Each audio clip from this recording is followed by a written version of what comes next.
제가 울산노회 목사의 회장으로 섬기고 있는데 지난주에 울산노회 목사회에서 세미나를 하였습니다. 이 세미나의 주제는 설교에 관한 것이었습니다. 제가 교육주도사 때부터 설교를 하여서 지금까지 세어보니까 약 30년 정도 세월이 흘렀는데 어떤 일을 30년 하면 달인이 되지 않습니까? 그런데 설교는 하면 할수록 어려워지는 것이 설교입니다. 달인이 아니라 하면 할수록 어렵게 다가오는 것이 설교여서 이번에도 설교에 관한 목사회 세미나를 하게 되었습니다. 강사는 주안교회 주승주 목사님을 모시게 되었는데 이 주승주 목사님은 일제시대 신사참배를 거부하시다가 순교하신 주기철 목사님의 손주가 되십니다. 신학교 예배 설교학 교수로 계시다가 인천 주안교회 부임을 하셨죠. 이 주안교는 나계빌 목사님께서 목회하셨던 그러한 교회이기도 합니다. 제가 신학대학원 다닐 때는 전임 교수로 오시지 않으셔서 이번에 처음으로 뵙고 좋은 강의를 듣게 되었습니다. 주 목사님께서 지난 11년 동안 목회 현장으로 신학교에서 목회 현장을 옮기시면서 가장 집중한 것은 바로 설교였습니다. 목회에서 가장 중요한 것이 설교이기 때문에 설교에 가장 집중을 하였고 처음에는 성도들의 마음이 많이 힘들어서 치유 설교를 중심으로 설교를 하셨고 지금은 선교적 교회에 관한 그러한 설교에 집중을 하고 있습니다. 신학교에서 목회 현장으로 와서 변화된 것이 두 가지가 있다고 합니다. 첫 번째는 적용에 중점을 두는 설교로 설교의 내용이 바뀌어지게 되었고 더 중요한 한 가지가 있습니다. 그것은 바로 성령의 역사하심에 민감하게 반응하는 것이었습니다. 성령의 역사에 반응하는 것이 설교 현장에서 바뀌어진 두 번째 변화라고 하셨습니다. 이번에 세미나를 들으면서 다시금 설교에 대해서 정의를 내려주셨는데 설교란 무엇인가? 본질적으로 성경을 강의하는 것이며 성령의 역사를 통해서 우리에게 들려지는 하나님의 말씀, 이것이 바로 설교의 정의였습니다. 성경을 강의하는데 성령의 역사를 통해서 우리에게 들려지는 하나님의 말씀, 누군가는 그 설교를 하고 누군가는 그 설교를 듣습니다. 중요한 것은 그 성경이 성령의 인도하심을 따라 선포되어질 때 그것은 설교자 개인의 말이 아니라 하나님의 말씀이 되며 하나님의 놀라운 역사가 설교를 통하여 나타나게 되는 것입니다.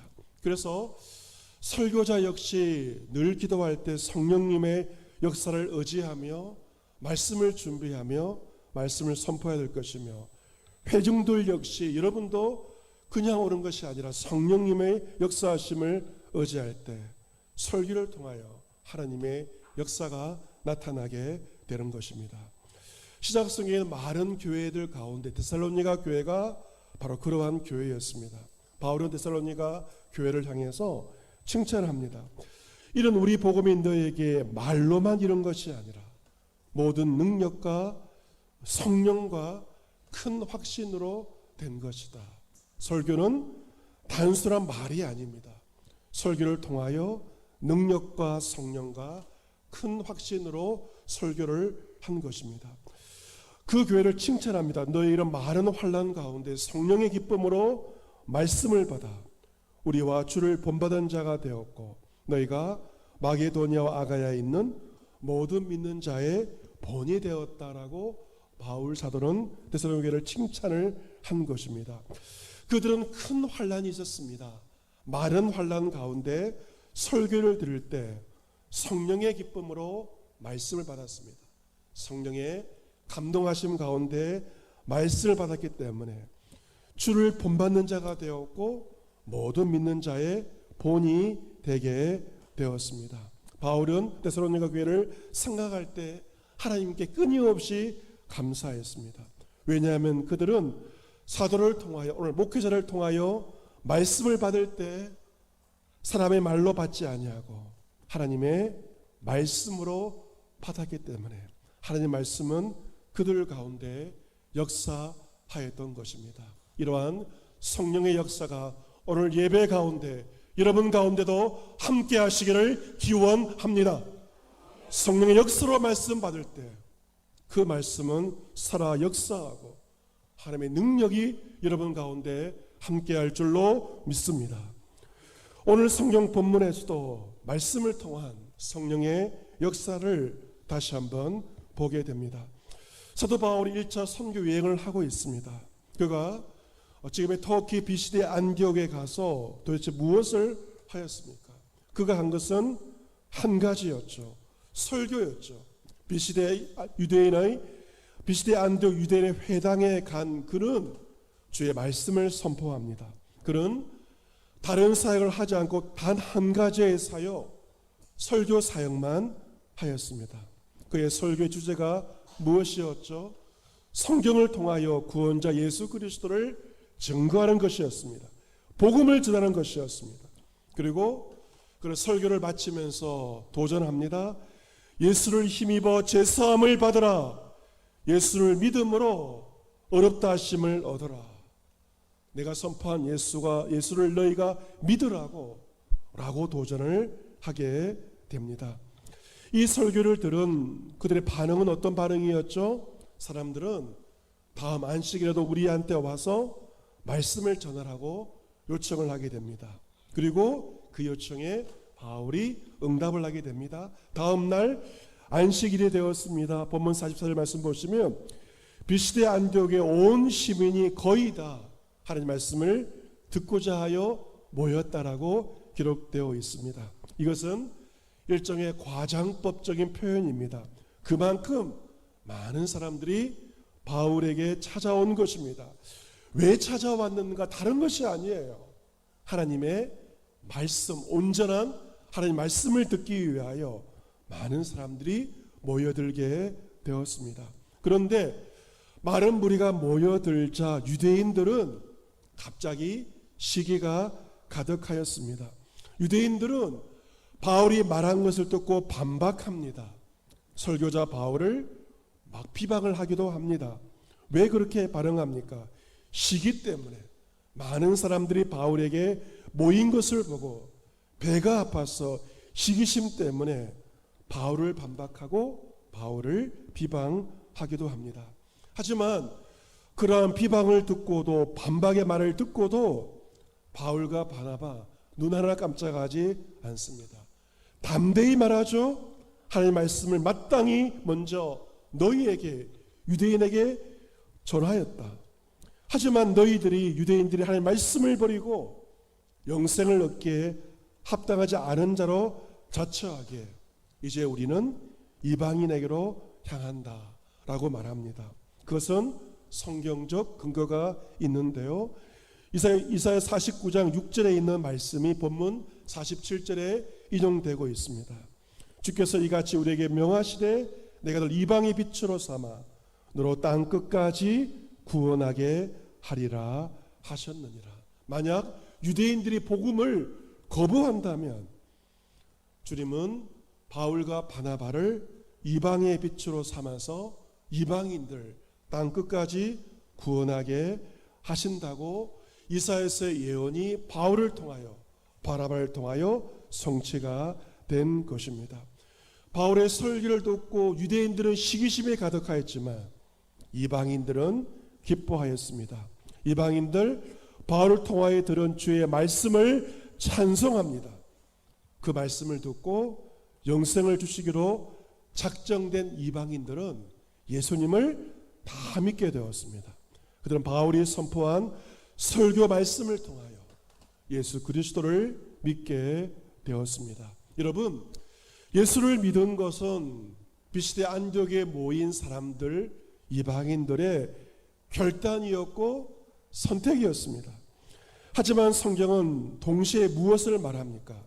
그 예수를 믿은 이방인들은 영생을 주시기로 작정된 자라고 그렇게 말합니다.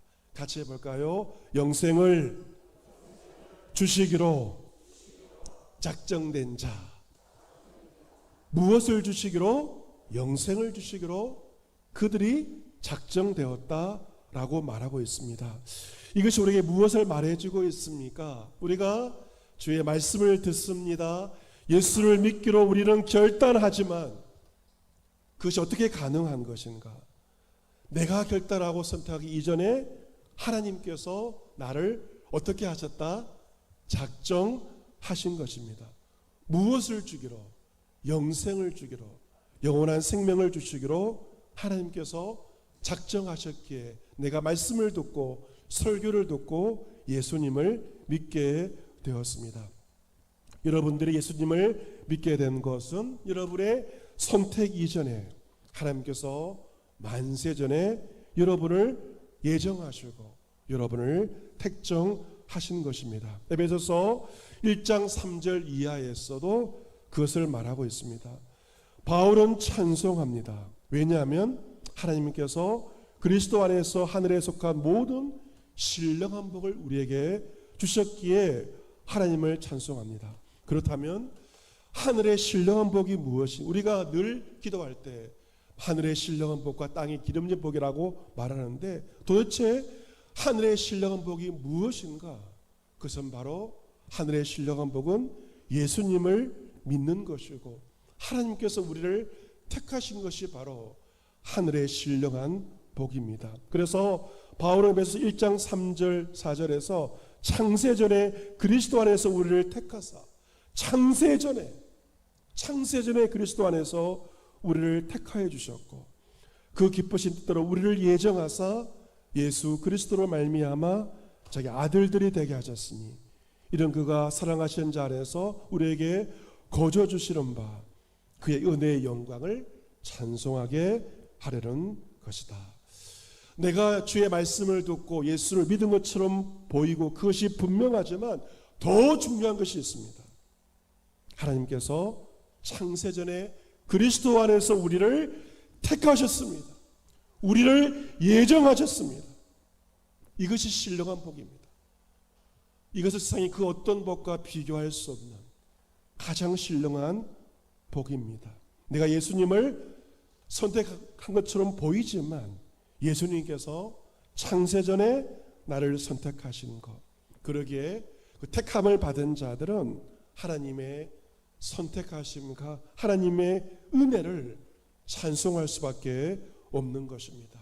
그래서 바울의 설교를 듣고 이방인들은 찬송했습니다. 나를 예정하시고 택정하신 하나님 감사합니다. 영원토록 영원전에 나를 택정하신 하나님께 이방인들은 찬송과 영광을 돌리게 된 것입니다. 그리고 주의 말씀 피시디아 안디옥 지방에 두루 퍼지게 되었습니다. 말씀의 역사, 성령의 역사가 그 땅 가운데 임하게 되었습니다. 하지만 바울이 선포한 주의 말씀에 대하여 좋은 발음만 있었던 것은 아닙니다. 본문 50절 말씀 보시면 유대인들이 경건한 기부인들 시내에 유력한 자들을 선동하죠. 힘이 있는 자들을 선동하면서 그리고 바울과 바나바를 박해합니다. 그리고 그 지역에서 쫓아내게 됩니다. 여러분, 똑같은 주의 말씀이 선포될 때 모두가 받아들이는 것은 아닙니다. 어떤 사람은 말씀을 받아들이고 예수를 믿지만 어떤 자들은 말씀을 듣지만 거부하는 자들이 있습니다. 주의 말씀 앞에 이방인들은 찬송하였고 유대인들은 비방하였던 것입니다. 이제 유대인들의 거부에 의해서 쫓겨가는 바울과 바나바가 어떤 행동을 하게 될까요? 51절에 두 사람이 그들을 향하여 발에 티끌을 떨어버리고 이고니오엔 도시로 옮겨가게 됩니다. 발에 티끌을 털어버린다. 이것은 예수님께서 전도하는 제자들에게 하신 말씀이기도 합니다. 예수님은 제자들에게 전도 여행을 보내시면서 이렇게 당부하십니다. 어느 집에 들어가든지 거기서 머물다가 거기서 떠나면 된다. 누구든지 너희를 영접하지 않고 너희를 거부할 때 그 성을 떠날 때 너희 발에서 먼지를 떨어버려서 그들에게 증거를 삼으라. 너희 발에서 먼지를 떨어뜨리면 그 백성들에게, 그 성읍에게 주의 심판이 임하게 될 것을 분명하게 말씀하십니다. 너희를 거부하고 복음을 거부하고 말씀을 거부하는 자를 향하여서 그들의 말을 너희들 마음에 받아들이지 말고 발에 티끌을 떨어버리면서 모든 것을 다 정리해버리고 다른 곳으로 가라고 하셨는데, 바울과 바나바도 그 성읍의 사람들을 향하여 발에 티끌을 떨어버리고 이고니온으로 이동을 한 것입니다. 여러분, 우리가 과거에 누가 나에게 안 좋은 말을 하게 되었을 때 어떻게 했나요? 반사라고 하지 않았습니까? 네가 했다 안 좋은 말 너에게 반사, 그렇게 말을 한 적이 있습니다. 마찬가지입니다. 누군가가 나에게 안 좋은 말을 하고 나에게 심한 말을 할 때 그것을 내 마음에 받아들이는 것이 아니고 그들에게 돌려보내는 것, 그것이 바로 발에 티끌을 떨어버리는 행동입니다.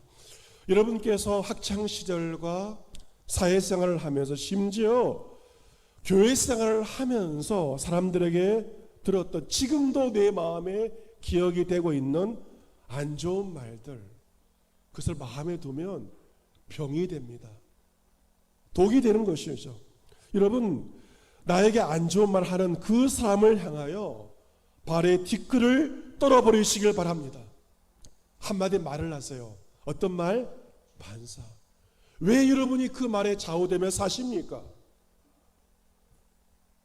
그 모든 말들, 사람들의 안 좋은 말을 어떻게 하고 발에 티끌로 떨어버리고 그 안 좋은 말이 내 마음 잊지 못하도록 정리해 버리십시오. 어떤 말이 내 마음에 간직되어야 되겠습니까? 그것은 바로 사람의 안 좋은 말이 아니라 주의 말씀을 여러분의 마음에 간직하며 살아가시기를 바랍니다.